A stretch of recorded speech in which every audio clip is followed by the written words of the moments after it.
ইউটিউবকে আঁকড়ে ধরে ভেবেছিলাম নিজের লক্ষ্য স্বপ্ন পূরণ করতে পারবো, কিন্তু এখন যা দেখছি এটা একদমই সম্ভব নয়। কারণ ইউটিউবে থাকতে গেলে অনেক ধৈর্যের দরকার, সেটা হয়তো আমার নেই। কিন্তু ইউটিউব আমার কাছে নেশায় পরিণত হয়ে গেছে। যেমন মোবাইল, টিভি একটা নেশা, মানে সবসময় দেখতে ইচ্ছা করে, সেরকম ইউটিউবে ভিডিও আপলোড করা হলো আমার নেশা। হয়তো প্রতিদিন করে উঠতে পারি না, কিন্তু ঠিক একদিন পর একদিন অবশ্যই আমি আপলোড করি। Hello everyone, good morning. কেমন আছো সকলে? আশা করি অনেক ভালো আছো। আমি পিয়া মণ্ডল ফ্যামিলি ব্লগের পক্ষ থেকে অনেক স্বাগত, অনেক ভালোবাসা। চলে এসেছি আরও একটি ব্লগ ভিডিও নিয়ে। সকালবেলায় আজকে ঘুম থেকে উঠেছি অনেক দেরিতে, তাই সমস্ত কাজেই লেট হয়ে গেছে। সকাল সকাল ঘরের বাসি কাজকর্ম সেরে চলে এসেছি রান্নাঘরে রান্না করতে।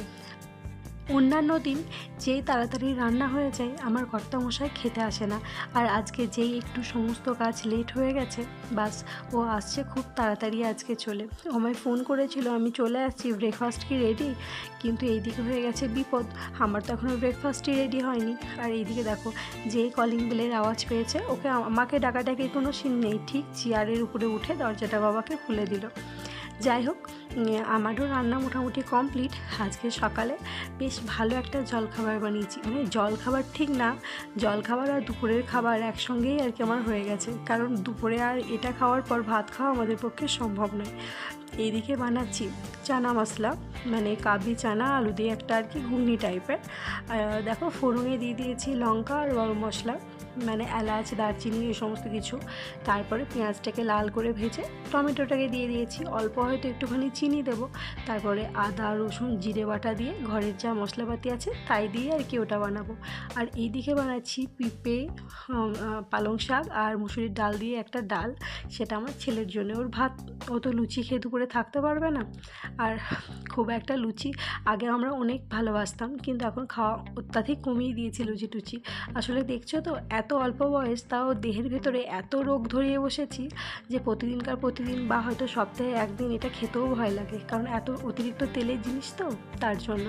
তাই তেলের অনেক জিনিস খাওয়া আগে এখন কমিয়ে দিয়েছি। আগে এত পরিমাণে ভালোবাসতাম খেতে যে কি বলবো, এখনও ভালোবাসি, কিন্তু ওই যে রোগকে ভয় পাই, তার জন্যে অনেকটা অংশে এই সমস্ত তেল জাতীয় খাবার অনেক কমিয়ে দিয়েছি। যাই হোক, এইদিকে দেখো ফুলকো ফুলকো লুচি হয়ে গেছে। আজকে আমার হাজব্যান্ড বলছিল একদম সাদা সাদা লুচি খাবো, তাই একদম সাদা সাদা দেখো এক থাল লুচি ভাজা হয়ে গেছে। এখনও কিছুটা বাকি আছে, ওটা ঝটপট বানিয়ে নিচ্ছি। এইদিকে দেখো বানানো মোটামুটি কমপ্লিট। লুচিগুলো একদম ঠান্ডা হয়ে গেছে, কারণ বাচ্চাকে খাওয়াতে খাওয়াতে লুচিগুলো একদম ঠান্ডা হয়ে গেছে। আর হাজব্যান্ড বললো যেহেতু আমার আজকে একটু লেট আছে, মানে লেটে যাব, তাই চলো একসাথেই আমরা খাবার খাই। তাই বাচ্চাকে খাবার খাইয়ে আর এই দেখো খাবার নিয়ে বসেছি। এটা নিয়ে আসা হয়েছে এক বাটি টক দই। আমার এই টক দই দিয়ে লুচি খেতে অপূর্ব লাগে। আগে খেতে পারতাম না, কিন্তু এখন দেখছি ইদানিং আমার বেশ ভালো লাগে খেতে।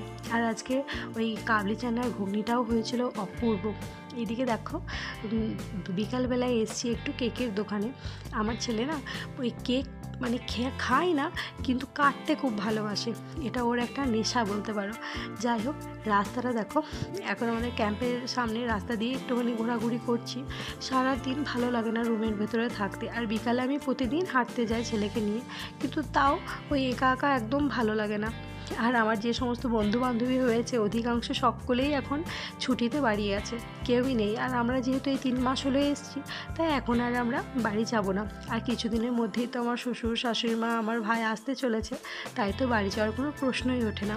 এদিকে দেখেছো রাস্তাটা কি অপূর্ব লাগছে। আমি দেখেছি ব্যাঙ্গালোরে আকাশ মানে হয় অপূর্ব, মানে এত ভালো লাগে সকাল বিকেল সন্ধে, কি বলবো। এদিকে দেখো বাড়ি পৌঁছে গেছি।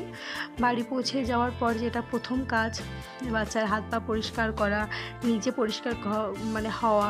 আর একটা মিশো থেকে একটা পার্সেলও এসেছিলো, ওটাও নিয়ে এসেছি।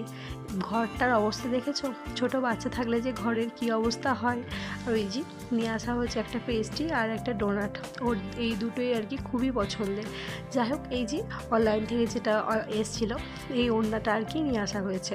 আমাকে একটা ম্যাম একটা চুড়িদারের পিস গিফট করেছিলেন, কিন্তু ওটাতে ওড়না ছিল না, তো পিসটা আমি এখানে কাটিয়েছি। এইদিকে দেখো আমার সন্ধে দেওয়া হয়ে গেছে। এই পিসটা মানে তোমার এক কালারের উপরে ব্ল্যাকের উপরে প্রিন্ট করা হোয়াইটের, বেশ সুন্দর, এত নরম কাপড়টা ছিল।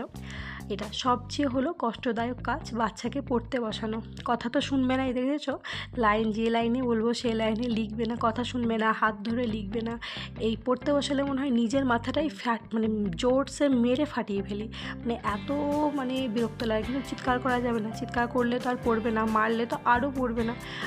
অতিরিক্ত ধৈর্যের দরকার হয় এটা এই পড়ানো, ইউটিউব আর এই পড়ানো একই জিনিস আমার মনে হয়, অতিরিক্ত ধৈর্যের দরকার। আর এইদিকে দেখো চলে এসেছি রাত্রের খাবার বানাতে।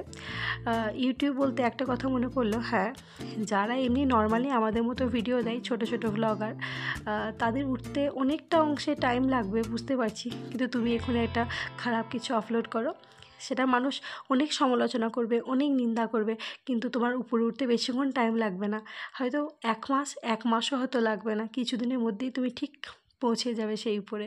এখনকার দিনে মানুষের মনটাই হয়েছে এরকম, খারাপ জিনিসটাকে খুব বেশি পছন্দ করে মানুষজন, আবার সেটাকে নিয়ে সমালোচনাও করে। যাই হোক, রাত্রেতে এই ডিম রুটি বানানো হয়েছিল, দেখো হাজব্যান্ডকে খেতে দিয়ে দিয়েছি, আর বাবু টেবিলের উপর উঠে বসে আছে। কেমন লাগলো ভিডিওটা অবশ্যই জানিও। বাই, শুভরাত্রি, সবাই ভালো